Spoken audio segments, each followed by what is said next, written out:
Marcus Alonso runs down the wing for me. Listen, yeah, last minute winner, last minute settings, 3-point settings. Chelsea go to the Etihad, 2-1 victory. We got the 3 points, a much needed 3 points for our top four hopes. This was a must-win game, and I'm so happy, man. We beat the champions. Of course, they are going to go on to become the champions. If they won this game, they were going to be crowned champions. We stopped that. We essentially delayed the inevitable. We know they're going to be champions of England, but for us, we needed these 3 points. We went to their backyard, we secured the 3 points, and in what style? In superb fashion. We nicked it in the last second from a Marcus Alonso winner. This guy, yeah, never fails to amaze me. This guy never fails to amaze me.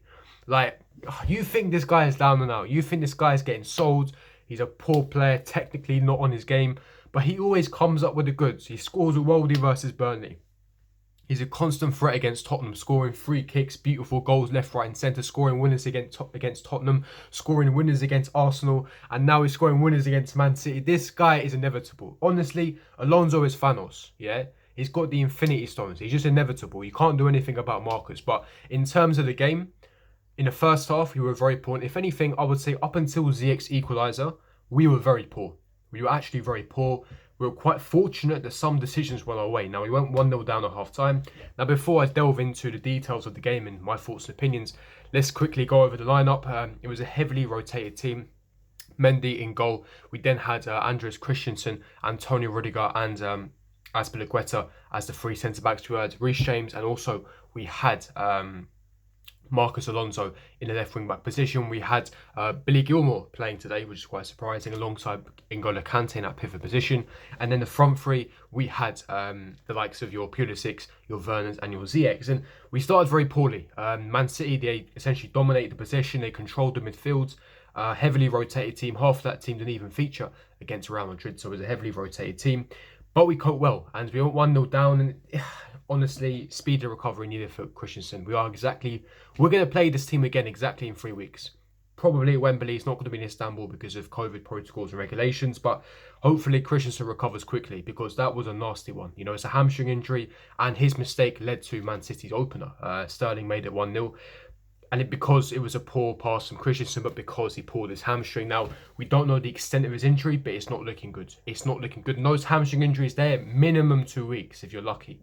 But typically they're about 3-4 weeks. They're up to a month. And we play Man City in a Champions League final in 3 weeks. So, you know, it's looking possible that he's not going to be able to play it, you know, or even start against Man City. And that's a real shame, because he's been one of our best players, most improved players under Thomas Tuchel. He's a player that I rate really highly. I think that he's a world-class player. He's still young.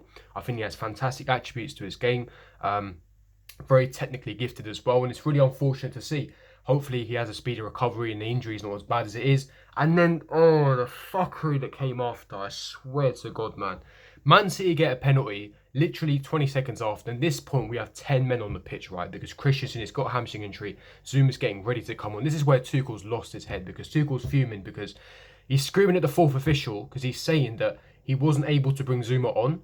And now a penalty's been given, which, by the way, was never a penalty. This was never a penalty. Gilmour supposedly trips up Jesus, but he barely gets any contact with him. It's a really unfortunate one, and for me personally, it's a very harsh one. Anyway, it happens. The penalty is given, and Aguero gives the most ridiculous penalty I've ever seen.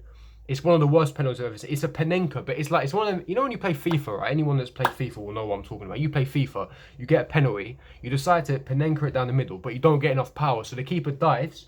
But because it's going so slowly, in like slow motion, the keeper's able to recover and just pick it up. That's exactly what happened. I couldn't stop laughing. And that's when I knew they were given a lifeline. Because I'm telling you now, in terms of momentum, in terms of the complexion of the game, if Aguero makes that 2-0, the game's done. We're out of the game. It's done, dusted. 2-0 at half-time.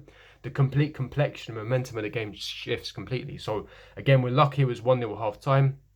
And even the first initial 10-15 minutes of the second half, we were extremely poor. Again, it was the same tempo in the first half. There wasn't increased intensity. We weren't making those vertical tiki-taka passes or line-breaking passes.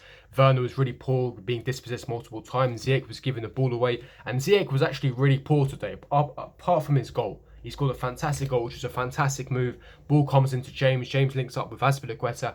Azpilicueta then shifts it to Pulisic, who shifts it back to Azpi. Ziyech gets it on the edge of the box, and he slams it into the bottom corner on a half volley. Ederson could potentially be doing better there. still a really good finish, and it's 1-1 at this point. And yeah, as I said, and at that point, that's when the whole complexion and momentum of the game shifts. That's when everything shifts in Chelsea's favour.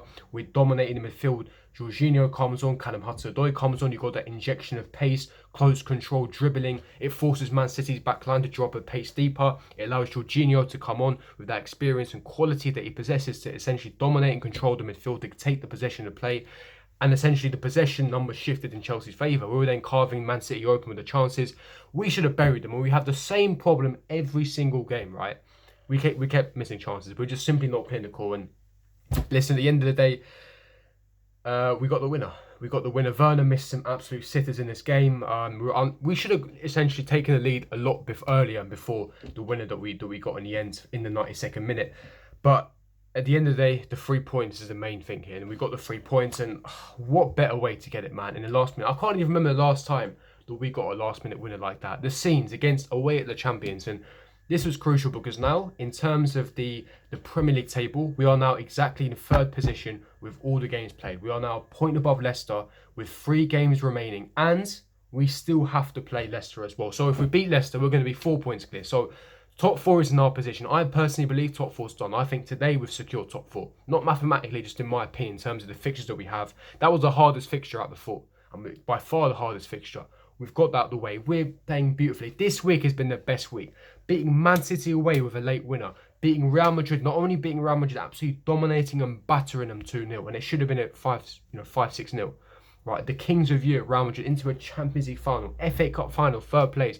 Thomas Tuchel, my manager, world-class manager. And as I said, Callum Hudson-Odoi, Jorginho, they completely changed the complexion of the game with the controlling of the midfield. Callum Hudson-Odoi with his drive, his pace, his close control and dribbling. He even scored. Callum Hudson-Odoi even scored and his knee was offside and it was really unfortunate.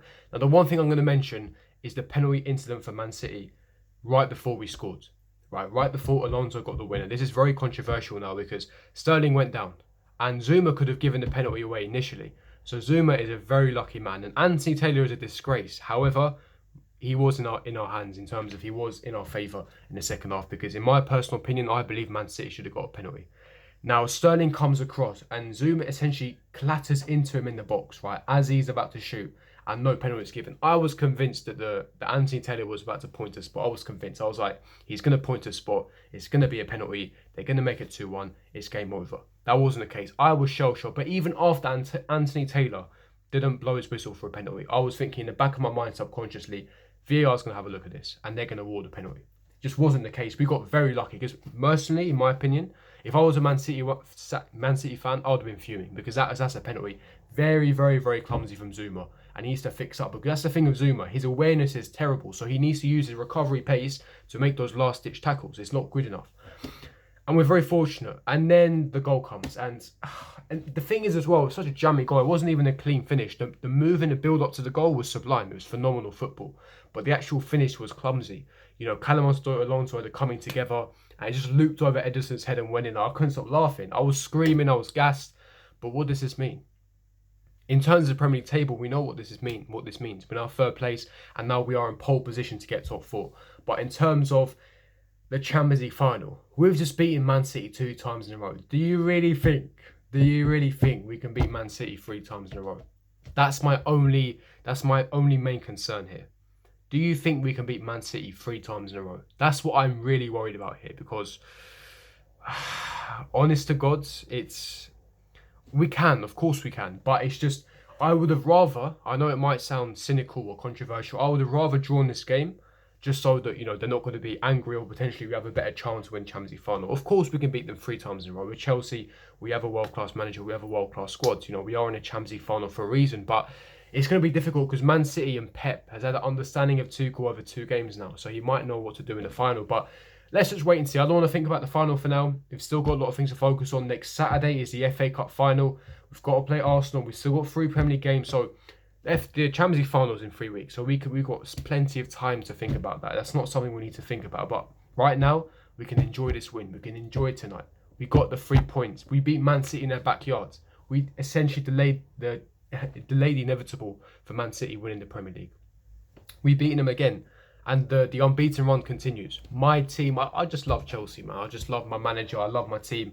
And we rotated heavily. This is the thing as well. We rotated heavily and we still spanked them. So, again, like, rosy. Things are rosy at Chelsea right now. So, I can't be more happier. Who is your man of match? Leave me your thoughts, opinions in the comment section below. Personally, if you want, ask me for man of match. It's an interesting one, but I would actually give it to... It's a difficult one, actually, but I would give it to Reece James. It is quite controversial, but for me, Reece James, I think that there were a lot of poor performances in there, which is surprising, especially in the first half. The second half we fixed up, but Reece James' second half really stepped up his crossing, his versatility in terms of his crossing, the way that he can switch up the crossing, again, his passing, his movement, his link-up, his strength, physicality. I think that he really fixed up in the second half. For me, man of match is Reece James. Who is your man of match? Leave me your thoughts, opinions in the comment section below. If you did enjoy this review, don't forget to smash the like button, subscribe, hit the bell notification, and I'll see all of you guys for my next video.